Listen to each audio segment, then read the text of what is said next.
ونستعينه ونستغفره ونؤمن به ونتوكل عليه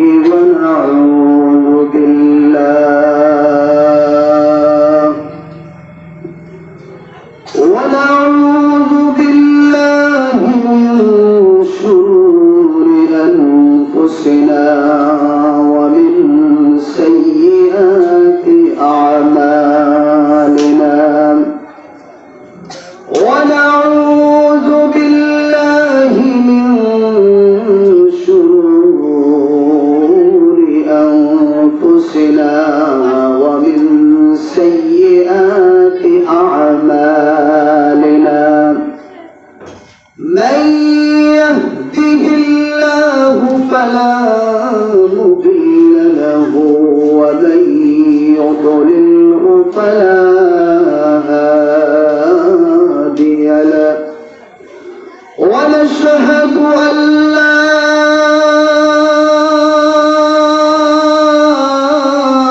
إله إلا الله وحده لا شريك له ونشهد أن سيدنا وسندنا وإمامنا ومرشدنا وحبيبنا وحبيب ربنا وطبيبنا وطبيب قلوبنا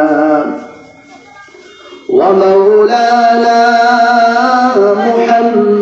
محمدا عبده ورسوله الذي أرسله بالحق بشيرا ونذيرا وداعيا إلى الله بإذنه وسراجا وقمرا منيرا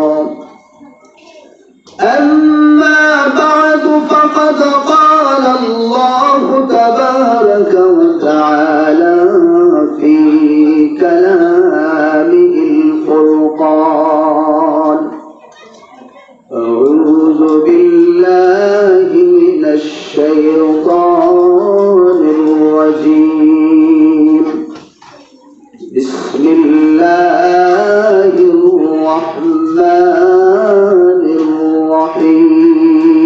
الرحيم ألف لام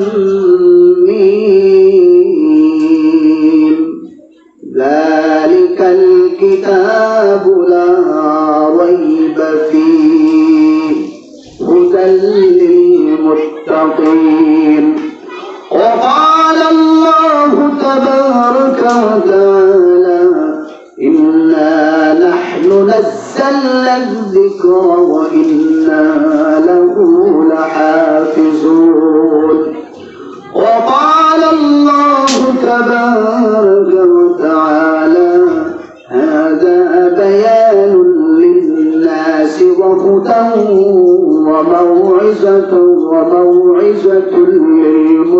للمتقين وقال الله تبارك وتعالى شهر رمضان الذي أنزل فيه القرآن هدى للناس وبينات من الهدى والفرقان إلى آخر الآية. فروي عن النبي صلى الله عليه وسلم من قرأ القرآن وعمل بما فيه ألبس والده تاج يوم القيامة ضوءه أحسن من ضوء الشمس. وقال النبي صلى الله عليه وسلم من قرأ حرفا من القرآن فله حسنة والحسنة بعشر أمثالها. وقال النبي صلى الله عليه وسلم من قرأ القرآن واستظهره وأحل حلاله وحرم حراما أدخله الله به الجنة وشفعه في 10 من أهل بيت كلهم قد وجبت لهم النار أو كما قال عليه الصلاة والسلام. وقال الله تبارك وتعالى في شان حبيبه تبجيلا لقدر حبيبه إن الله وملائكته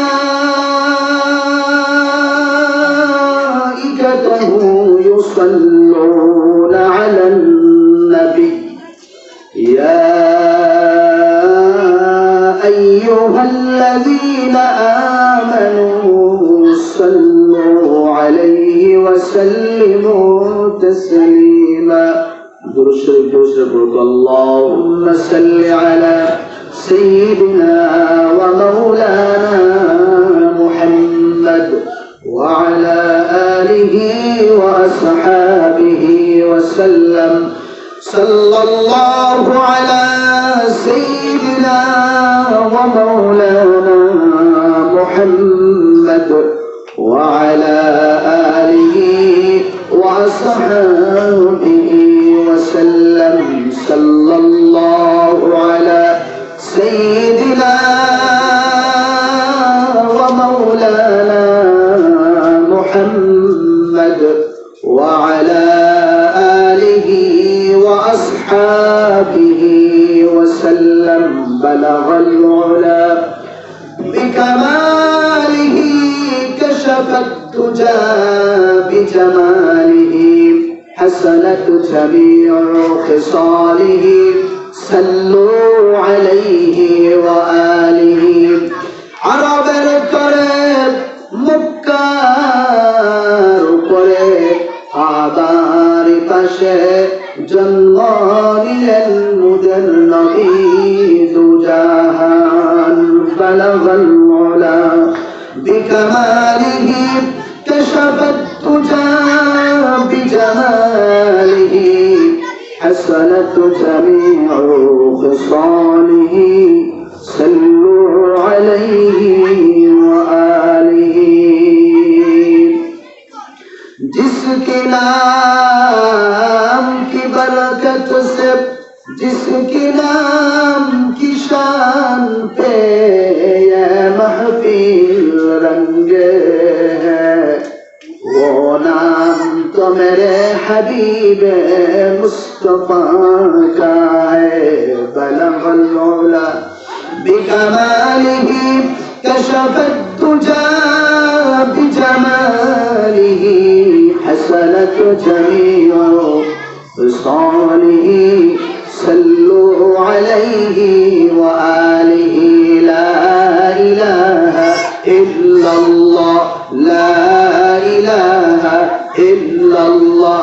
বাড়ি থেকে কই বা মনে হয় মানুষও নাই, ইমাম সাহেব বাইক পাইছে না খালি লিখতে গিয়া জোর জোর জিকির করবে লা ইলাহা ইল্লাল্লাহ লা ইলাহা ইল্লাল্লাহ লা ইলাহা ইল্লাল্লাহ লা ইলাহা ইল্লাল্লাহ লা ইলাহা ইল্লাল্লাহ।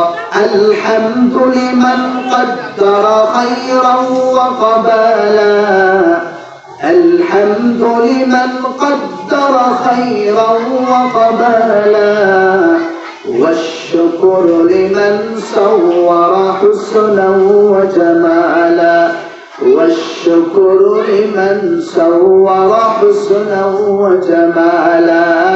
لا إله إلا الله لا إله إلا الله لا إله إلا الله لا شريك له ولا ضد له ولا ند له ولا حد لمولاه الآن كما كان ولم يلق زوالا الآن القسوى لا إله إلا الله لا إله إلا الله لا إله إلا الله لا إله إلا الله لا إله إلا الله لا قبل ولا بعد ولا وقت زمانا لا قبل ولا بعد ولا وقت زمانا لا مانع حاجة لله تعالى لا مانع حاجة لله تعالى لا إله إلا الله لا إله إلا الله لا إله إلا الله لا إله إلا الله محمد رسول الله صلى الله عليه وسلم محترم সম্মানিত আজকের জলসার সভাপতি সাহেব, মঞ্চে উপবিষ্ট মুআজ্জিজ আলিমে দ্বীন হযরত মাওলানা হাফিজ বুরহানুদ্দিন সাহেব, উপস্থিত এই এলাকার আত্রাফর মায়ার নওজোয়ান বাপ বায়কল, পর্দার আড়ালে আবদালে তাহা সম্মানিতা সতিতা মহতরমা মা বোন সমতুল্য মা ও বোনেরা, আল্লাহ রব্বুল ইজ্জত ওয়াল জালালের এক মহান করুণা আর দয়া ফজল করম, যিনি এই মাদ্রাসাকে উপলক্ষ করে এমন একটি মহতী মাহফিল করার আয়োজন করার তৌফিক দান করেছেন। এটা এই অঞ্চলের গোটা মানব জাতির জন্য, গোটা মাখলুকাতের জন্য, গাছ তরুলতা বৃক্ষ পাতা মৃত মুর্দেগান তামামের জন্য আল্লাহর রহম করম, আল্লাহর দয়া এবং করুণা। আল্লাহর নবী বিশ্ব নবী বলেন, পৃথিবীর যে কোনো স্থানে যেখানে আল্লাহ এবং আল্লাহর রাসূলের আলোচনা হয়, কোরআন এবং সুন্নাহের আলোচনা হয়, এই অঞ্চলে এই এলাকায় আল্লাহর রহমত আর করুণা বর্ষিত হয়। এই করুণা শুধু মানব জাতির জন্য নয়, এই করুণা গাছপাতা তরুলতা বৃক্ষ মাটি থেকে নিয়ে মাটির গর্ভে যারা রয়েছে, আমাদের মৃত বাপ ভাইয়েরা মা বোনেরা যারা কবরে যারা মৃত যারা রয়েছে তাদের জন্য করুণা এবং দয়া। যতক্ষণ পর্যন্ত এই মাহফিল চলতে থাকবে, এই অঞ্চলের আশেপাশে থাকা গোটা কবরস্থান গুলাতে আল্লাহর রহমত বর্ষিত হবে বলেন সুবহানাল্লাহ। আমরা আদৌ এই মাহফিল গুলার গুরুত্ব আমরা কিন্তু বুঝি না। স্বাভাবিক প্রচলিত নিয়ম মতে বিভিন্ন জায়গায় মাহফিল গুলা হচ্ছে, এখানে উচ্চপদস্থ সমাজের শিক্ষিত মানুষগুলাকে খুব কম পাওয়া যায়। যারা সমাজের নামি দামি মানুষ, যারা ধনী উচ্চবিত্তের লোক, তাদেরকে এই সমস্ত মাহফিলে অত্যন্ত কম পাওয়া যায়। তাদের সংখ্যাটা এইসব মাহফিলে বড় কম। কিছু মানুষ এটাই মনে করেন যে দ্বীনের মাহফিলে যাবে একমাত্র মাদ্রাসার ছাত্ররা, মাদ্রাসার তালিবে আলেমেরা, উলামায়ে কেরামরা, আর যারা কিছু তবলিগে যায়, আর সমাজের হীন গরিব দুস্থ যারা সমাজের পিছপড়া মানুষ যারা, এরাই শুধু মাহফিলে যাবে। আর সমাজের যারা উচ্চপদস্থ যারা নিজেকে অনেক কিছু মনে করে, ওরা কিন্তু দিনের মাহফিলে আসে না। দিন দিন এমন একটা ভয়ানক পরিস্থিতি হচ্ছে, আজ থেকে 10-15 বছর আগে আমার মনে হয় কোন জায়গায় মাহফিল হলে আমি দেখতাম আমাদের আব্বা জানেরা, চাচা জানেরা, আমাদের বৃদ্ধ বাপ ভাই যারা বা যুবকরাও দেখতাম দিন দুপুরে গোসল করে তাড়াতাড়ি করে জোহরের আগে আগে একটা ব্যাগের মধ্যে সোয়েটার, রুমাল, চাদর ইত্যাদি ঢুকিয়ে ওয়াজ শোনার জন্য রওনা দিত। আমারও মনে আছে আমি যখন ছোট্ট ছিলাম আমার আব্বাজানের সাথে আমি অনেক ঘুরে ঘুরে ওয়াজে যাইতাম। আব্বাজান জোহরের আগে নামাজ গোসল শেষ করে একটা ব্যাগের মধ্যে ওনার চাদর, আমার একটা সোয়েটার ভরে আমাকে নিয়ে চলতেন দূর দূর ওয়াজে, 3 কিলোমিটার, 4 কিলোমিটার, 10 কিলোমিটার, অনেক দূরে দূরে। এই মিজাজ, সেই নিয়ম আর রীতি এখন আস্তে আস্তে করে বন্ধ হয়ে যাচ্ছে। গুনাহ এবং বদদিনীর তুফান এতই বেশি বাড়তেছে যে গুনাহ এবং বদদিনীর মাহফিল গুলাতে যাওয়ার জন্য মানুষকে কোনো আমন্ত্রণ করতে হয় না, মানুষ এমনই চলে যায়। অত্যন্ত আফসোস এবং দুঃখের বিষয়, এই বর্তমান সময়ে গোটা বিশ্বব্যাপী হ্যাপি নিউ ইয়ার হিসাবে একটা সেলিব্রেশন চলছে। যেই সেলিব্রেশনে অন্যান্য দেশের কথা তো ভুলে যাক, আমি আমার বরাকবেলির কথা বলি। এই হ্যাপি নিউ ইয়ারকে সেলিব্রেশন করার জন্য মুসলমানদের সন্তান, উম্মাত, লম্পট যুবকেরা, এই সমস্ত জ্ঞানহীন যুবকেরা, ইসলাম থেকে, ইসলামী শিক্ষা থেকে বঞ্চিত যুবকেরা, বোনেরা, যারা হ্যাপি নিউ ইয়ার সেলিব্রেশন নামে বিভিন্ন চা বাগানে যায়, বিভিন্ন পার্কে যায়, বিভিন্ন সুন্দর সুন্দর জায়গাগুলোতে যায়, আর ওখানে গিয়ে সেলিব্রেশনের নামে গুনাহের কাজ করে, সেলিব্রেশনের নামে জিনার কাজ করে। কলেজ, আমাদের স্কুল, কলেজ, ইউনিভার্সিটির মেয়েরা আপনাকেও বলতে পারে যে আজ আমরা হ্যাপি নিউ ইয়ার সেলিব্রেশন করতে আওলাবাড়ি চা বাগানে যাব, নতুবা ত্রিপুরাতে যাব, ইত্যাদি ইত্যাদি স্থানে। আর ওই সমস্ত জায়গায় গিয়ে আপনার সোনার মতো মেয়ে, আপনার সোনার মতো ছেলে তারা জিনা করতেছে হ্যাপি নিউ ইয়ারের নামে। অথচ আজ মুসলিম জাতির তার দিকে কোনো ভ্রুক্ষেপ নেই। মুসলিম জাতির মধ্যে হ্যাপি নিউ ইয়ার পালন করা বিলকুল অবৈধ, হারাম। আমাদের হ্যাপি নিউ ইয়ার তো মুহররম মাস, মুসলমানদের মাস তো আরবি মাস। দুঃখের বিষয়, আফসোসের বিষয়, আজ যদি কোনো মুসলমানকে জিজ্ঞাসা করা হয় আজকে আরবি মাসের তারিখ কত, অনেক কমই মানুষ বলতে পারবে। কিন্তু হ্যাপি নিউ ইয়ার ইংরাজি বর্ষের 1ম তারিখ আমাদের মুসলমান অনেক ভাইরা আমাদের হোয়াটসঅ্যাপে ফটোতে স্ট্যাটাস লাগায়, হ্যাপি নিউ ইয়ার, বিভিন্ন ধরনের গান ইত্যাদি তৈরি করে। আল্লাহু আকবার।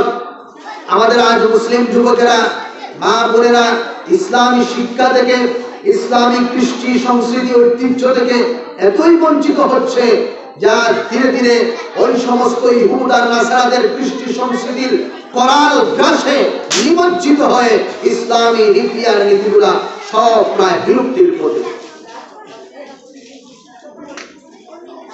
সতর্ক থাকবেন এত অঞ্চলের মা বোনেরা। আপনার মেয়ে যাচ্ছে পিকনিক পার্টিতে, এই পিকনিক পার্টি মুসলমানদের শরীয়তের সাথে কোনো সম্পৃক্ত নয়। এই পিকনিক পার্টি আমার জানা মতে যে ইতিহাস, আমি লিখিত এই ইতিহাস কোথাও পাইনি, কিন্তু অনেক বুজুর্গদের মুখ থেকে শুনেছি। এই পিকনিক পার্টি নমরুদ হযরত ইব্রাহিম আলাইহিস সালামকে যখন সে অগ্নিকুণ্ডে নিক্ষিপ্ত করেছিল, আর অগ্নিকুণ্ডে নিক্ষিপ্ত করে সে খুশি হিসাবে খুশি উদযাপন করেছিল, বন ভোজনে গিয়েছিল, জঙ্গলে গিয়ে তার চেরা চামুন্ডা যা কিছু রয়েছে তার প্রজারা সবাইকে নিয়ে, তার সকল মানুষগুলাকে নিয়ে, তার অনুসারীদেরকে নিয়ে সে খাওয়া দাওয়ার ব্যবস্থা করেছিল, বন ভোজনের ব্যবস্থা করেছিল। অত্যন্ত দুঃখের বিষয়, আজ আমরা মা বাবা আমাদের সন্তানদের জিম্মাদার, আজ ওরা হন্য হয়ে পড়তেছে, স্বাধীন মনে পড়তেছে। ইসলামী বিধিবিধানের কানুনের কোন গণ্ডি বাধা ব্যতিক্রম ওদের কাছে নেই। দুঃখের ব্যাপার, সতর্ক থাকবেন প্রত্যেক বৃদ্ধ বাবাজিরা, মা বোনেরা। যাই হোক, আমি কোরআনে পাক থেকে কয়েকটি আয়াতে কারিমা তিলাওয়াত করেছি, 2-3টি হাদিস শরীফ আমি তিলাওয়াত করেছি। এই 2-3টি হাদিস শরীফ এবং আয়াতে কারিমার উপর আমার আলোচনা অতি সংক্ষিপ্ত সময়ে ইনশাআল্লাহুল আযীম শেষ করে নেব। আমি সর্বপ্রথম আয়াত পড়েছিলাম, আলিফ লাম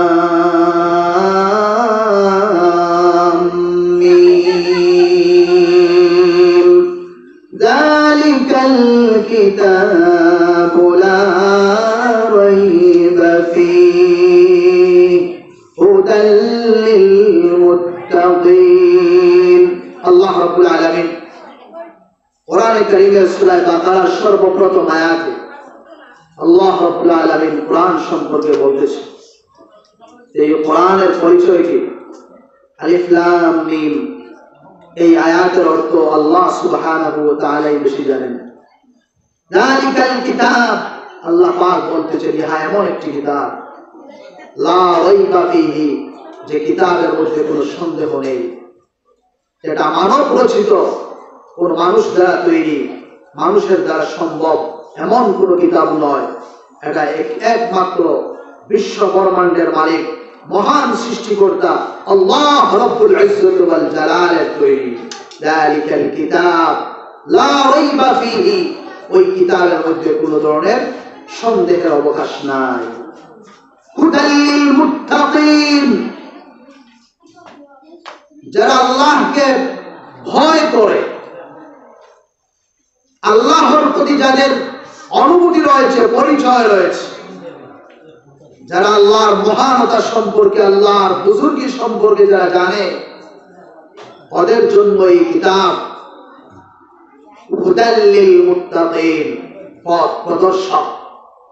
একমাত্র মুত্তাকিন যারা, যারা আল্লাহকে ভয় করে, ওরাই ওই কিতাবের মাধ্যমে সঠিক রাস্তা পাবে, ওরাই এই কিতাবের মাধ্যমে আল্লাহকে চিনতে পারবে, ওরাই এই কিতাবের মাধ্যমে মানব জাতির সৃষ্টির রহস্যকে জানতে পারবে, ওরাই এই কিতাবের মাধ্যমে এই মানব জাতিকে পৃথিবীতে দেওয়ার উদ্দেশ্য সম্পর্কে জানতে পারবে।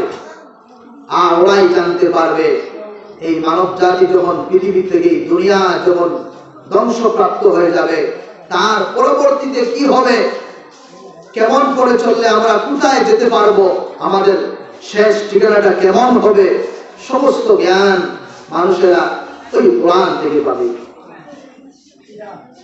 আল্লাহ পাক বলতেছেন যালিকাল কিতাব লা রাইবা ফীহি হুদাল লিল মুত্তাকিন। কোরআন এমন একটা মহান গ্রন্থ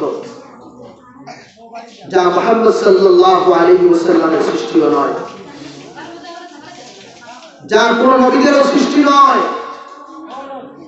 तमाम ফেরেশতারা জিনেরা মিলেও সৃষ্টি করেনি।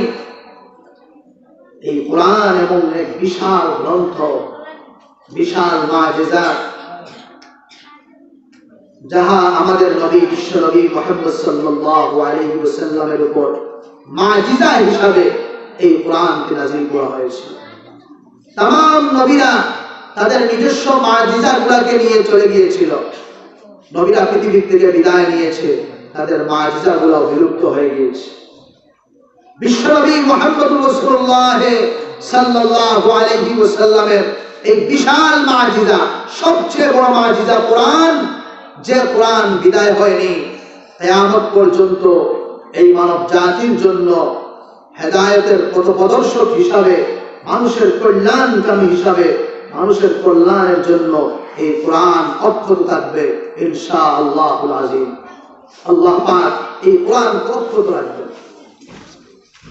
এই কোরআনকে যখন প্রথমে নাযিল করা হলো, আল্লাহ রাসূল যখন কোরআন পড়তেন, মক্কার অনেক মানুষেরা মনে করত এটা মুহাম্মদ সাল্লাল্লাহু আলাইহি ওয়াসাল্লামের তৈরি। আল্লাহ পাক মক্কার আরবের মানুষেরা আরবি ভাষী, তাদের মধ্যে বড় বড় সাহিত্যিকরা ছিল, বড় বড় জ্ঞানীরা ছিল। আল্লাহ রাব্বুল আলামিন তাদেরকে বললেন, তোমাদের যদি এই গ্রন্থের মধ্যে কোন ধরনের সন্দেহ পোষণ হয়, তাহলে এমন একটা গ্রন্থ তোমরা তৈরি করে আনো। আল্লাহ পাক তাদেরকে চ্যালেঞ্জ দিলেন, প্রত্যাহ্বান জানালেন, যদি সম্ভব হয় এমন একটা কোরআন তোমরা নিজে তৈরি করে আনো। আল্লাহ রাব্বুল আলামিন বলেন, ওয়া ইন কুনতুম ফি রাইবিন মিম্মা নাযালনা আলা আবদিনা ফাআতু বিসূরাতিন মিন মিসলিহি ওয়াদউ শুহাদাকুম মিন দুনিল্লাহি ইন কুনতুম সাদিকিন।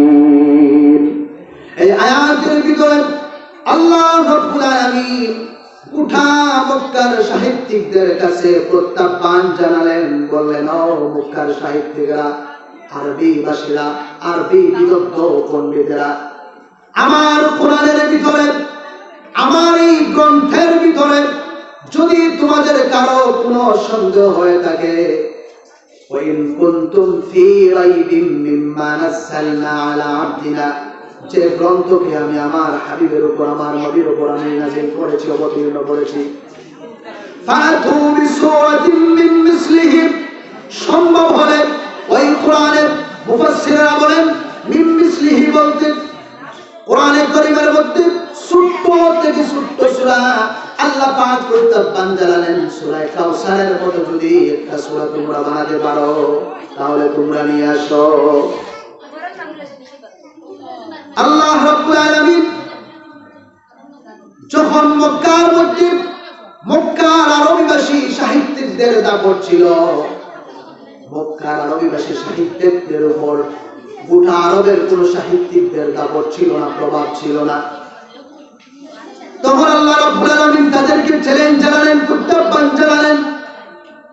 শত শত সাহিত্যিকেরা মিলে রাত দিন প্রচেষ্টা করতে করতে কয়েক মাস অতিক্রম হয়ে গেল, কোরআনের সূরা কাউসারের মতো একটা সূরাকে তারা তৈরি করতে পারেনি। শেষ পর্যন্ত বাধ্য হয়ে মক্কার তাম সাহিত্যিকেরা, তাম কবিরা সূরা কাউসারের মতো একটা সূরাকে তারা তৈরি করলো আর কাবা শরীফের দরওয়াজায় লটকিয়ে রাখলো। এই সূরাটা কেমন ছিল? তাফসীরের কিতাবে আছে, তারা লিখেছিল প্রথম আয়াতটাকে ইন্না আতাইনাকাল কাউসার লাইসা হাযা কালামুল বাশার। তারা বলেছিল ইন্না আতাইনাকাল কাউসার, এই যে আয়াত, এই যে কোরআন, এই কোরআন কোন মানবের দ্বারা সম্ভব নয়। সুবহানাল্লাহ, লাইসা হাযা কালামুল বাশার। এই কালাম, এই গ্রন্থ মহা ঐশী গ্রন্থ, যেটা নিশ্চয় মহান প্রভুর কাছ থেকে, ওটা কোন মানবের কোন কালাম নয়, কথা নয়। এই কোরআন এত বিশাল, এই কোরআন নাযিল করার জন্য আসমান জমিনের ভিতরে কোন মখলুক এই কোরআন নাযিলের দায়িত্ব নেয়নি। কোরআন নাযিলের দায়িত্ব, কোরআন অবতীর্ণের দায়িত্ব একমাত্র নিয়েছিলেন আমাদের নবী, বিশ্ব নবী জনাবে মুহাম্মদুর রাসূলুল্লাহ সাল্লাল্লাহু আলাইহি ওয়াসাল্লাম। এই কোরআন যদি আল্লাহ রাসূলের উপর নাযিল না করা হতো তাহলে আসমান জমিন সবগুলো সারপার হয়ে যেত। লা ইস্তাওয়ি আসহাবুন নারি ওয়া আসহাবুল জান্নাহ আসহাবুল জান্নাতি হুমুল ফাইজুন লাউ আনজালনা